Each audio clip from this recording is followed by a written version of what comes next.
എന്നിട്ട് നമുക്കൊരു ജോബ് കിട്ടി, അല്ലെങ്കിൽ ചെറിയൊരു ബിസിനസ് നമ്മൾ സ്റ്റാർട്ട് ചെയ്തു, ജോബ് തന്നെ ആയിക്കോട്ടെ, സ്റ്റാർട്ടിങ്ങുള്ള ജോബാണ് നമ്മൾ സാധാരണ ചെയ്യാറുള്ളത്. ജോബ് കിട്ടി, ആ കിട്ടുന്ന എമൗണ്ട് ശരിക്ക് സാധാരണ എക്സ്പെർട്ടുകളൊക്കെ പറയാറുള്ളത് ഇപ്പോൾ ഒരു 6,000 കിട്ടിയാൽ അല്ലെങ്കിൽ 10,000 കിട്ടിക്കഴിഞ്ഞാൽ അതിനെ ഡിവൈഡ് ചെയ്ത് ഇൻവെസ്റ്റ് ചെയ്യണം എന്നുള്ളതാണോ.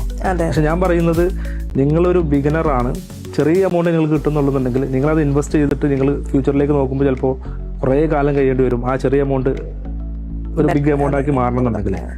അപ്പോൾ അവിടെ ചെയ്യേണ്ടത് വെച്ച് കഴിഞ്ഞാൽ ആ എമൗണ്ട് കിട്ടുന്ന എമൗണ്ടിൽ നിന്ന് നമ്മൾ വലിയൊരു എമൗണ്ട് നമ്മൾ പഠിക്കാൻ വേണ്ടിയിട്ട് സ്പെൻഡ് ചെയ്യാനുള്ളതാണ്. Self investment നടത്താനുള്ളത്.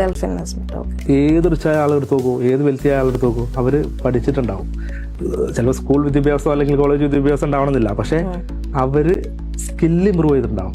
അവർക്ക് മണി മേക്ക് ചെയ്യാനുള്ള സ്കില്ലുകൾ അവരെന്ത് ചെയ്തിട്ടുണ്ടാവും, ഇമ്പ്രൂവ് ചെയ്തിട്ടുണ്ടാവും. അപ്പോൾ എനിക്ക് പറയാനുള്ള ഒരു 10,000 കിട്ടുന്ന ഒരാളാണെന്നുണ്ടെങ്കിൽ അത് ഇൻവെസ്റ്റ് ചെയ്യാൻ പോവാതെ സെൽഫായിട്ട് ഇൻവെസ്റ്റ് ചെയ്തിട്ട് നമ്മൾ കോഴ്സുകൾ പഠിച്ചിട്ടല്ലോ വേറെ കുറേ കാര്യങ്ങൾ ചെയ്തിട്ട് നമ്മുടെ സ്കില്ല് ഇമ്പ്രൂവ് ചെയ്ത് കഴിഞ്ഞാൽ അടുത്ത സ്റ്റെപ്പിൽ നമുക്ക് ഈ 10,000 ചിലപ്പോൾ നമുക്ക് 50,000 ആക്കാൻ പറ്റും.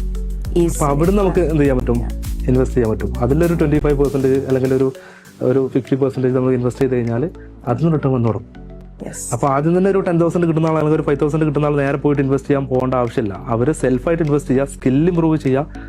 10,000 കിട്ടുന്ന ആൾ 50,000 എന്തായാലും എത്തും, 50,000 കിട്ടുന്ന ആൾ 5 ലക്ഷത്തിലേക്ക് എത്തും. കാരണം സ്കില്ലാണ് ഇവിടെ ആളുകൾക്ക് വേണ്ടത്. ഓക്കെ, അപ്പോൾ ആ രീതിയിൽ ചെയ്ത് നോക്കൂ, റിസൾട്ട് ഉറപ്പാണ്.